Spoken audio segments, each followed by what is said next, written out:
Welcome back everybody. पिछले video में हमने टर्टल में कलर कोड्स के बारे में डिस्कस किया था। हमने देखा था कि हम टर्टल में अलग अलग एलिमेंट्स में किस तरह से कलर फिलिंग कर सकते हैं, या फिर अपने पेन का कलर कैसे चेंज कर सकते हैं, या स्क्रीन का कलर कैसे चेंज कर सकते हैं। और इन सब के हेल्प से हमने टर्टल स्टार ड्रॉ करना भी सीखा था। इस वीडियो में हम टर्टल में पेन कंट्रोल के बारे में देखेंगे, और ये देखेंगे कि हम किस तरह अपने टर्टल के पेन के विड्थ को कंट्रोल कर सकते हैं, या फिर टर्टल के पेन की विजिबिलिटी को कंट्रोल कर सकते हैं। तो इससे पहले मैं ये चाहता हूँ कि आप वीडियो को एक लाइक कर दें और इस चैनल को सब्सक्राइब कर दें, और इस प्लेलिस्ट को बुकमार्क कर लें और सेव कर लें। इससे होगा क्या कि आपको इस प्लेलिस्ट के सारे अपडेट्स मिलते रहेंगे, क्योंकि यही वो जगह है जहाँ सारे वीडियोस अपलोड किए जा रहे हैं टर्टल से रिलेटेड। तो यदि आपने इस वीडियो को लाइक कर दिया है तो चलते हैं अब पाइचार्म में, देखते हैं पेन कंट्रोल है क्या। तो जैसा कि आप देख सकते हैं, मैंने पाइचार्म खोल लिया है और यहाँ राइट क्लिक करके एक नई पाइथन फाइल बना लूँगा, फाइल 3.py के नाम से। और इसी के साथ साथ मैं इसे जूम कर लेता हूँ, और जो बेसिक चीज़ें होती हैं जैसे कि टर्टल मॉड्यूल इंपोर्ट करना, वो तो मैं कर ही लेता हूँ।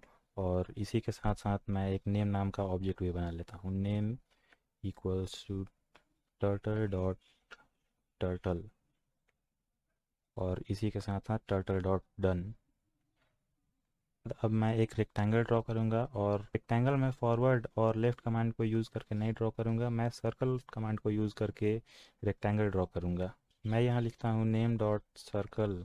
तो सर्कल यूज़ करके देखिए मैं रेक्टेंगल कैसे ड्रॉ करता हूँ। मैं इसमें लिखूँगा 200 पिक्सल्स, जो कि सर्कल का रेडियस होता है।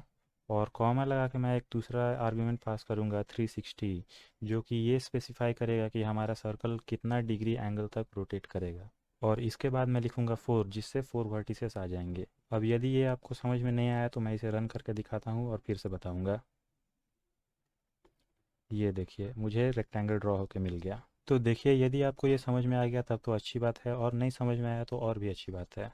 मैं इसे बताता हूँ ये कैसे हुआ। तो देखिए इसमें हुआ ये कि ये तो नेम डॉट सर्कल के अकॉर्डिंग सर्कल ही ड्रॉ होने वाला था, पर इसमें हमने 4 आर्ग्यूमेंट पास कर दिया, जिससे कि ये एक 4 साइडेड पॉलीगॉन बन गया। यदि मैंने यहाँ 4 नहीं लिखा होता तो ये यहाँ से स्टार्ट होकर इन चारों वर्टिसेस से पार होने वाला सर्कल ही बनता, पर यहाँ 4 आर्ग्यूमेंट देने के कारण ये एक स्क्वायर बन गया। यदि मैं यहाँ 4 की जगह यदि 5 लिखता तो ये रेगुलर पेंटागन बन जाता। मैं इसे रन करके दिखा देता हूँ। ये देखिए, मतलब कि हुआ ज़्यादा कुछ नहीं, बस ये उस सर्कल में फिट होने वाला एक रेगुलर पेंटागन बन गया। तो अब शायद आपके मन में सवाल आएगा कि मैंने यहाँ 360 क्यों लिखा। तो ये 360 डिग्री मैंने इसलिए लिखा ताकि ये 360 डिग्री तक रोटेट हो जाए। जैसे मैं यहाँ वापस 4 कर देता हूँ स्क्वायर के लिए, और मैं यहाँ 180 करके दिखाता हूँ। अब यदि 180 डिग्री करने के बाद मैं इसे रन करूँगा तो ये देखिए क्या होगा।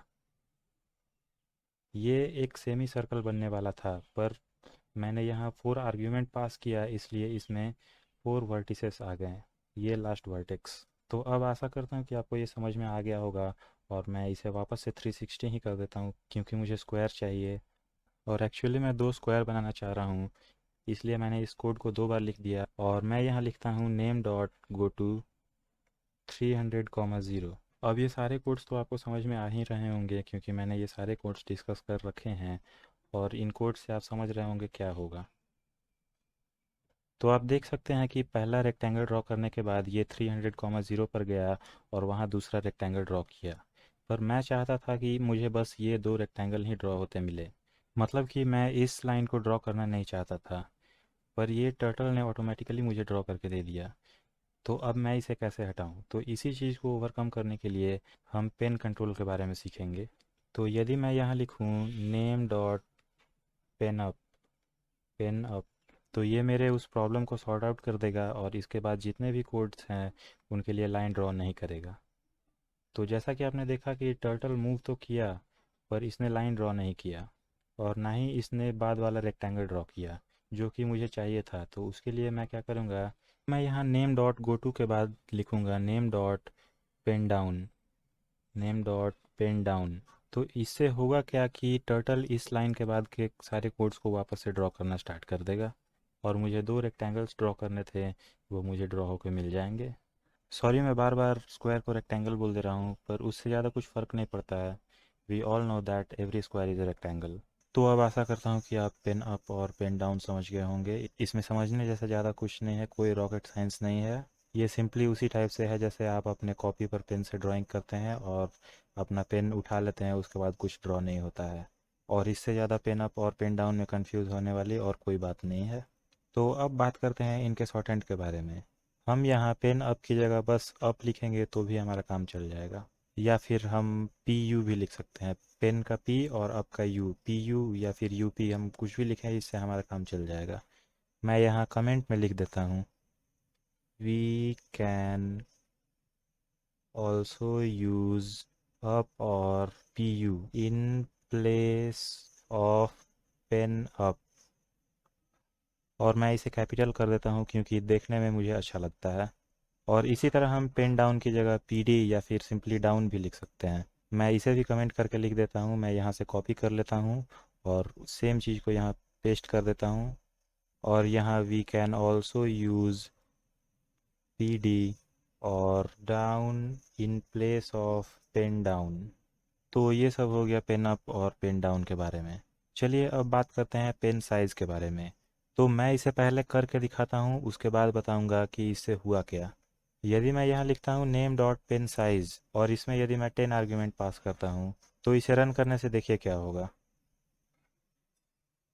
तो इसमें हुआ ये कि इसके ड्रॉ करने की पेन के थिकनेस बढ़ गई। मतलब कि सिंपली पहले ये पेन से ड्रॉ कर रहा था और अभी स्केच पेन से ड्रॉ करने लगा।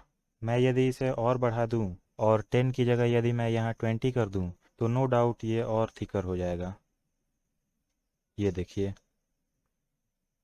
तो पेन साइज़ के बारे में और कुछ नहीं है। चलिए अब बात कर लेते हैं इसके शॉर्ट हैंड के बारे में। हम यहाँ पेन साइज़ की जगह विड्थ भी लिख सकते हैं। मैं यहाँ कमेंट करके लिख देता हूँ, we can also use width in place of pen size. तो अब पेन कंट्रोल से रिलेटेड और कुछ कमांड्स होते नहीं हैं, मैंने आपको सारे ही बता दिए हैं। एक और कमांड के बारे में बात कर लेते हैं, इज़ डाउन, जो कि ज़्यादा कुछ करता नहीं है, बस एक बूलियन वैल्यू रिटर्न करता है, ट्रू या फॉल्स। जिससे होगा क्या कि यदि आपका पेन डाउन है तो ये ट्रू प्रिंट करेगा और यदि आपका पेन अप है तो ये फॉल्स प्रिंट करेगा। जैसे यदि मैं इसे अभी रन करूँ तो ये मुझे कंसोल में ट्रू प्रिंट करके देगा। इसने अभी प्रिंट नहीं किया क्योंकि मैंने इस डाउन वाले कमांड को प्रिंट ही नहीं किया था। मैं यहाँ लिखता हूँ x equals to name dot is down, और अब यदि मैं इस x को प्रिंट करता हूँ तो मुझे ट्रू वैल्यू रिटर्न होते मिलेगी। मैं इसे रन करके दिखाता हूँ और आप देखिएगा कंसोल में मुझे ट्रू प्रिंट होकर दिखेगा। ये देखिए यहाँ ट्रू प्रिंट हुआ। यदि आपको ये नहीं दिखा तो मैं इसे जूम करके दिखाता हूँ। अब भी यदि ये आपको नहीं दिखा तो मैं इसे और जूम करके दिखाता हूँ। और अब ये शायद आपको दिख ही जाना चाहिए क्योंकि यदि अभी भी आपको नहीं दिखता है तो आपके चश्मे का नंबर बढ़ चुका है। इसी चीज़ को यदि मैं यहाँ पेस्ट कर दूँ और अब मैं यदि इसे रन करूँ तो ये मुझे फॉल्स रिटर्न करेगा। क्यों? क्योंकि इस डाउन के ऊपर हमने पेन अप लिखा था। और ये देखिए इसने फॉल्स रिटर्न किया। ऑलराइट गाइस, तो पेन कंट्रोल से रिलेटेड हमने सारे ही कमांड्स कवर कर लिए हैं। और इस कोड की टेंशन आप ना लें, ये कोड मैं डिस्क्रिप्शन में दे दूंगा। और अगले वीडियो में हम एक ब्यूटीफुल सा पैटर्न ड्रॉ करना सीखेंगे। और तब तक के लिए आप इस चैनल को सब्सक्राइब कर लें और इस प्लेलिस्ट को एक्सेस कर लें क्योंकि इसी में टर्टल से रिलेटेड सारे ही वीडियोज़ अपलोड किए जाते हैं। Thank you so much guys for watching the video and I will be back soon.